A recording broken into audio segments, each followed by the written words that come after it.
Good afternoon. Good afternoon. My sincere and deepest apologies. My business bestie was laughing at me because she said you're still trying to get your time together. I'm literally sitting here waiting for 12 noon to come, not realizing that it is 12 noon Eastern Standard Time. So my apologies for showing up just a bit late. Thank goodness to my good business lady that hit me up and said what's going on because I'm here and I'm ready to do this live training. So once again, my apologies, just a mix up of time zones. I lived a long time in the Eastern time zone, and ever since making the switch, it has not been easy adjusting. Anyway, let's get into the training. I'm going to share my screen so that we can get right into the training. I see that I'm live. I believe I'm being heard. So if you're here, please can you say hello in the comment? And also, could you share this video to another person that you know they have a lot of talent, they have a lot of abilities, they have many things that they could be doing, but they don't really know what to do, what to offer, or perhaps they're already in business as well, but you know that they're just doing a whole lot of things. This session is meant to bring clarity. It's one of the things that I do for both clients and even persons that are not clients, but we get on a call and I just help them to walk through this process. It's so I broke it down into something that's a little less involving. And it's both for persons that are in business already. And if you're not in business and you're trying to figure out what you could do, once you go into business. So let's get into the training. This live might be a little bit longer um, than the usual, but I'll try to make it as fast and as quick as possible. So let me get into a slideshow, top of screen. Okay, awesome. So how to know what to offer? This is a big problem because this also is going to help in niching down, especially if you're a service provider, if you're an individual that has many talents, many abilities, you can do many things. Sometimes it's very hard to decide what to do, what to focus on. And even in a recent conversation with someone, you find out that you have a lot of experiences, you have skills.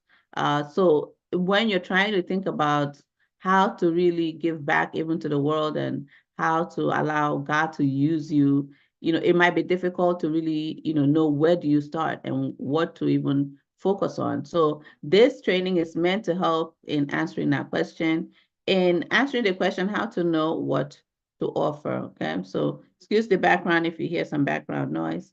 Just stay focused on the training and the lesson that is going on here. So how to know what to offer. Before I go too far, I want to say that this training is going to be for you if you're currently an entrepreneur, a service provider, or a consultant. And even if you're not, I think that's the next bullet I wanted to put here. Even if you're not, and you're looking to become an entrepreneur, you're looking to offer a service or to be a consultant, and even to be a coach. And you're someone that takes action on what you learn, but you struggle to know what to focus on. You struggle to know what to do, and you could be even doing something, but you find yourself promoting and advertising many different services. That means that you are struggling to know what to focus on. You have big visions and you desire to make an impact in the world. And there's a scripture that says that to whom much is given, much is expected, meaning that maybe you have many things that you have experienced and you have had the privilege of learning and attaining, and now you want to really give back and you want to make an impact in the world. And you may also have a desire to make money or make more money to support your vision and your dreams. Okay, so this training is for you. And I know that you may know me if you are already in my community, but perhaps this is your first time learning about me. I just want to tell you a little bit about myself. I'm a brand strategist, I'm a coach, and I had over 10 years of experience in marketing in dealing with online digital marketing. And also, I'm the CEO of Blessing Inspire Guso Inc., and most recently the founder of the Flourish Federation. I was featured, because I've been in business for a long time, in the New York Times for my inspirational story. I believe it's still online, can still find it there. And I've received an award for excellence in entrepreneurship. I started my business from the time of my youth, and I taught myself graphic design. So I've been a service provider. I know what it feels like to be a Jackie of all trades. I know what it feels like to do many things, trust me. And you find out that the sooner you start to, have a focus, the better. This is a long testimonial, but basically, this client of mine just shared on how much our session did for her, what she was able to get. She says she's mind blown. She had an hour-long brand strategy session with me and so many light bulb moments. And that's what I'm hoping will happen for you today, that there'll be a lot of light bulb moments. She said that the session made her to realize the level of growth she had missed out on because she was just winging it. Although she was getting results and she's paid money in many coaching programs. That's one of the things I found out. Sometimes persons might be in the coaching program, but what is keeping them stuck is just this issue of focusing on a particular area or just having clarity on what to offer, how to offer it, how to package it. She simplified my growth strategy and gave me a simple roadmap to reach my goals without overworking myself or underpricing my services. And she said, if you're starting out or even if you're growing or scaling, you need to have a session with a brand strategist. I think I love what she said, that I helped to refine her offer. I helped her to zoom in on her zone of genius, and I helped her to, through that, work through her pricing. So thank you so much, Victoria, for this awesome testimonial. Now, I was not necessarily going to do this icebreaker, but I think it will help in this training because it will help get your mind thinking about some certain things that you may have not sat down to really think about. So the first question is, what is your most prized possession and why? What is your most prized possession and why? Okay. The next question is, if you could travel anywhere in the world, where would you love to go and why?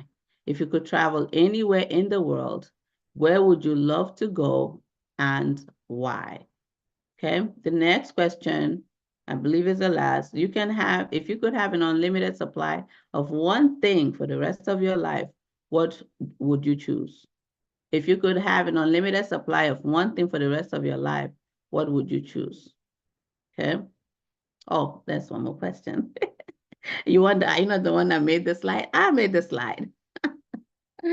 But sometimes you just lose a track of the numbers.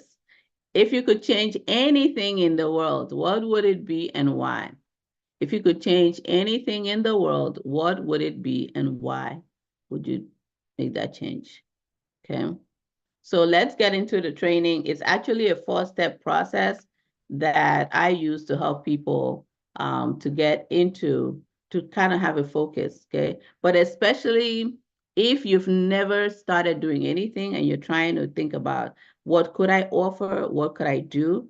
Now, if you're in business already, I have a different process in which I made a video about that already, how to niche, where I gave you the way to do it if you're already doing some things in business and you've already started working, you're offering services, there is a way to also niche, but this will also help you in really having a focus as well, even if you are in business. So the first step is going to be discover. The next step is going to be you zone in. And the third step is develop. And then the last step is you're going to market it. So the first step is you're going to do what? Discover. And then you're going to zone in, then you're going to develop, and you're going to market. If you're currently a service provider or a consultant, you probably have already passed the first stage where you've discovered, what you have, and you've already started offering it to the world. Okay. So now the phase 1, which is the discovery, is all about you. What may already be inside you or what is around you that you've not considered as something that could earn an income or extra income. You've not considered it to be something that you can really do as a business. It's something that you're already doing, but you're not charging for it. It might also be something that you've been avoiding. Sometimes we don't consider something to be a big deal because it just comes so natural and easy for us. Sometimes, those things are what you may actually need to look at, even though you may not really, You may be avoiding it, but you're really so good at doing it, and you really do it with such ease, okay? So what you start to do is you start to list your expertise, you list your skills, every job you've had, you can, write it down on a piece of paper, whether you were paid or not, every volunteer position you've held, the roles you play in the church, right? If you're a worker in your local assembly, what the roles that you've played, you've gained some certain skills, you've gained some certain experience through them, along with any corporate job, along with any work that you've done, okay? And your life story, life-changing experiences in your life, they can actually also include tragedies, life-changing events, such as maybe weddings or a marriage or childbirth, right? So there can be many things, just experiences about from your life, from your story. And then what about your family? You want to look at your family and your background, your place of origin.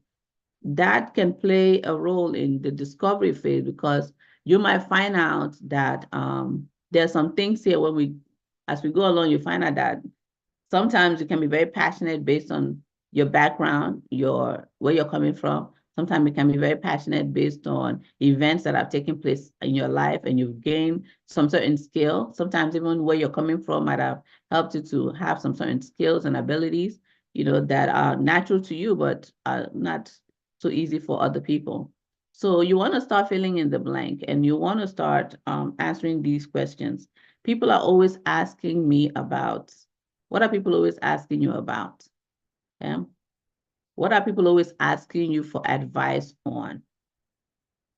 What do people ask you to explain? How do you do this? How to, people always ask you to explain how to blank. What is that thing that people always ask you to explain how to do? One thing you love to do, but you don't charge for. You've never even thought about charging it, but you love to do it.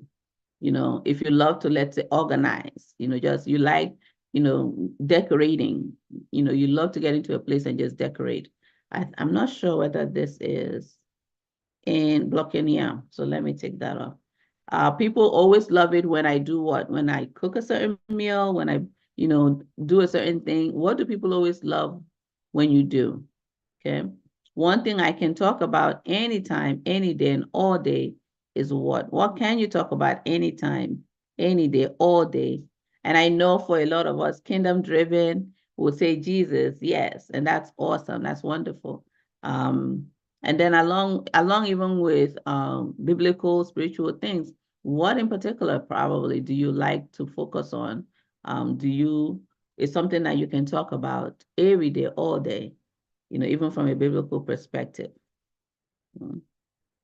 So after you finish phase one, which is the discovery, you're looking at your expertise, you're looking at your skills, you're looking at your life story, you're looking at your events, you're looking at your background, you're also looking at your passion. So with all these things, you're looking at what you're passionate about. What do you see in the world that you want to change? What is the one thing that you wish you could change? Remember the first questions that I asked you? If there's one thing that you could change in the world, what would it be? Would you love to travel to if you could travel anywhere? What is a prized possession? This all have to do with, it's not just your skill, it's not just your experience, but also your passion. What are you passionate about? What do you feel God has called you to do? What do you feel that He has gifted you with?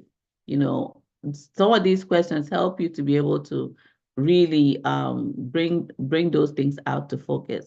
So once you've done that, and that's actually that first phase, it's very it could be very involving, because you can find yourself trying to remember so many things. And if you've had many jobs, not all of it may necessarily be something you need to list, but maybe you concentrate on the jobs you enjoyed doing, or the jobs that you were found that they really meant something to you at the time you were doing that work, that were really significant. I believe my very first official job was at a cable company when I was younger. And I remember, I never forget that work, because it was like my first official work, so it really, it matured me, it grew me. So something like that. And what did that have to do? That had to do with sales.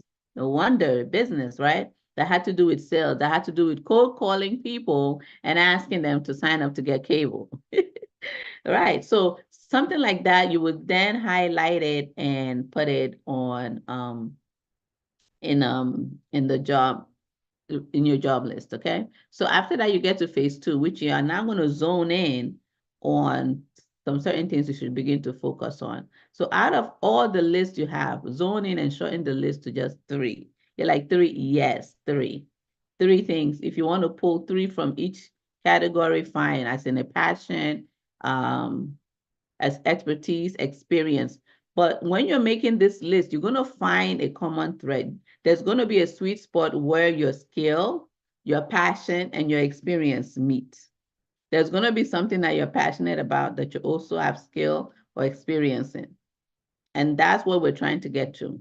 But, I don't want to say out of all that list, pick one, because that might be difficult. So try to, and what can you do? This is especially works for people who are already in business.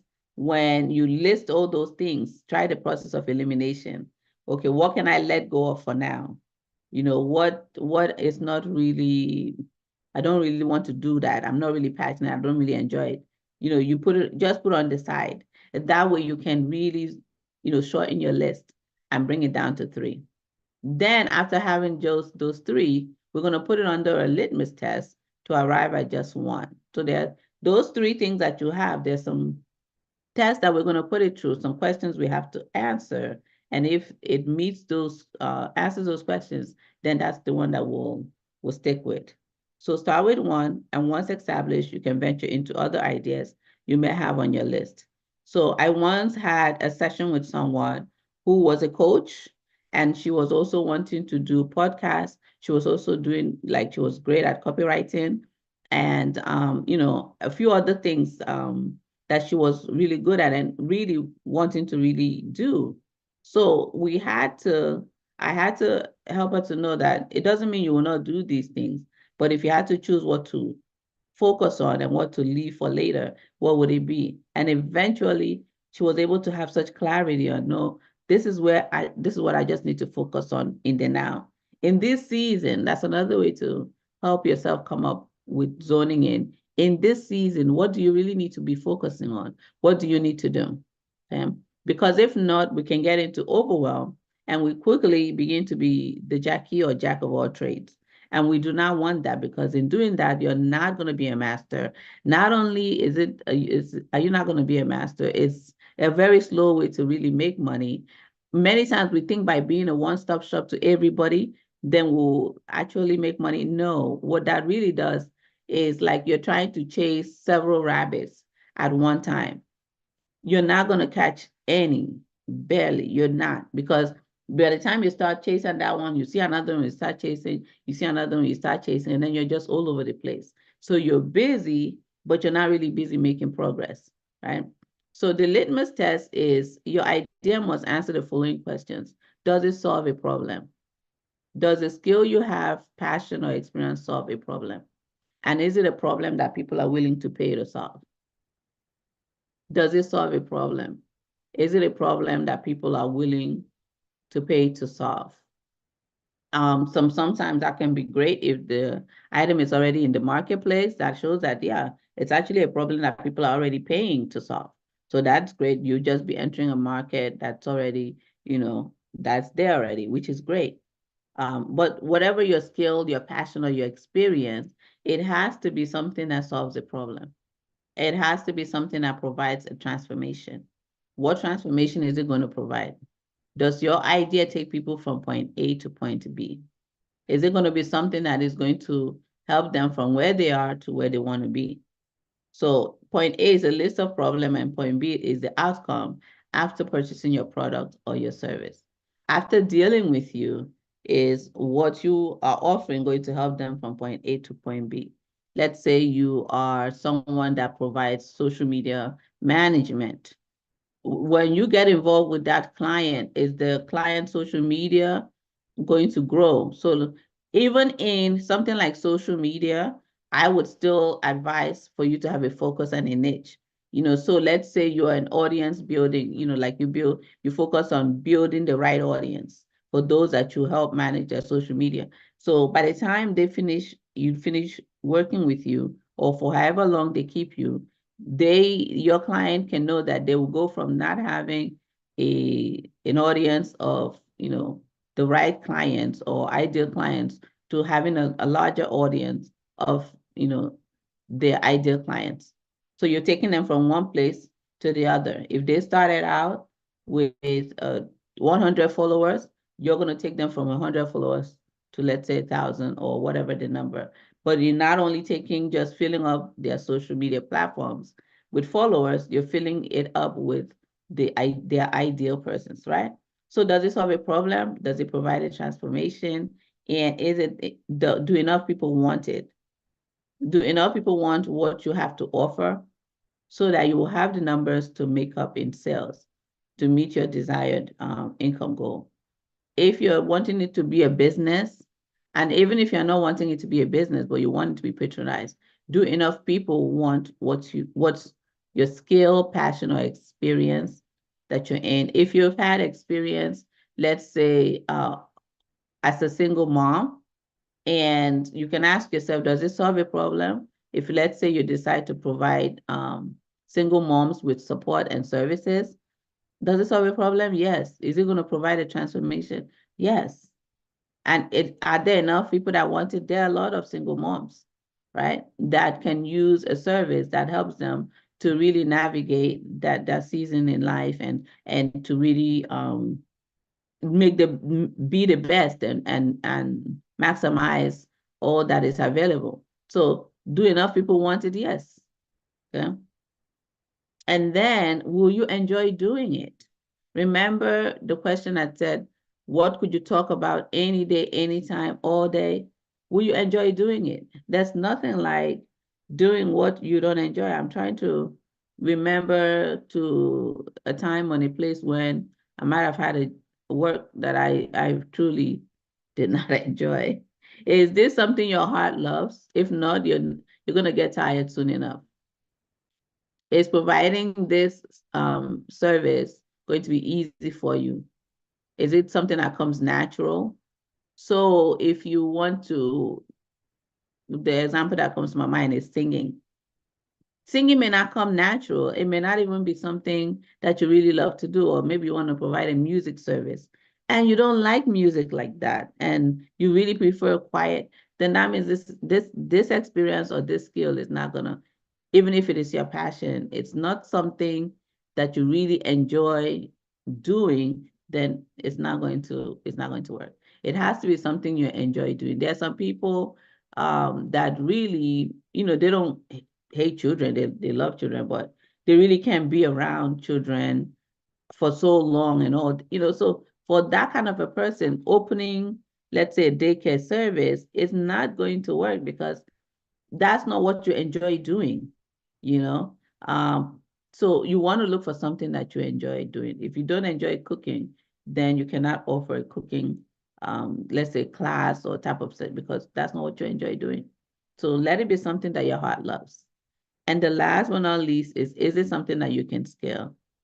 At times, sometimes it seems like the services that we may want to offer is not really scalable.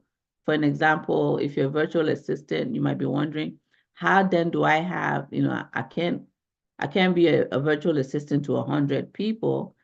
Yeah, you yourself may not be able to be a virtual assistant to 100 people, but it is scalable in that you can have other people that work with you in providing the virtual service. And also, it is scalable to the extent that you can serve more than one person. It doesn't only have to be one person at a time that you serve with your service. So you want to look at it as, is this something, sometimes the scalability, especially for service providers, is not necessarily going to be you providing that same exact service for everybody. Even, let's say, you create websites or you do graphics, you per se may not be able to provide that service from start to finish to so many people, but there may be aspects of your services that other people can do, and then maybe you come in and play the role that only you are good at playing, or you may be able to train others and duplicate yourself, and they are also able to work with your company to provide that service to your clients. So in that case, it means that that idea is scalable. Okay. So once you have zoned in and selected one idea, then you're going to decide whether you're going to make it a service or a product. Is it something that you're going to offer as a service, or is it something that you're going to offer as a product? Such as, are you going to decide to offer it as a, let's say, a social media manager, virtual assistant, a graphic designer, of course, are you going to offer it as a coaching service, a consulting service? Decide on what to offer that solves a problem, develop it, and then charge for it. Charge. The only thing I say that you cannot monetize is the gospel. You cannot charge. I don't say you can, because you could do whatever you want to do. You answer it to the Lord. But I don't believe that the scripture will have us charging for prayer, to pray for people, or to involve in some spiritual activities. Does that mean you cannot use biblical principles and you can't pray, or have Bible be a part of your, let's say, even your curriculum? No, you can. But if you love praying and you're passionate about praying and you're skilled at praying and you have experience as a prayer warrior or intercessor, and you decide that, okay, then I'm going to offer that to service, to help to pray for people, and then I'm going to charge for it, that I don't think it's biblical. And also, if you decide that, well, I'm going to sometimes it starts to get into a certain type of line. For me, I think that kingdom-driven entrepreneurs, we really have to be careful, because then some people will say, well, I want to teach people how to pray, so I want to teach people how to pray, and so they can pay me, and then I'll teach them how to pray.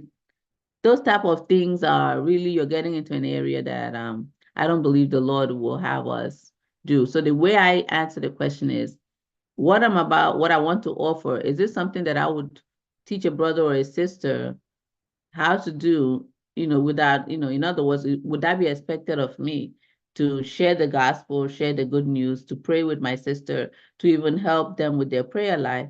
If it was not, would that be something I would do as a fellow brother or sister in Christ? If it is yes, then I don't know how I would then say, well, I'll teach you how to pray, but you need to pay me first.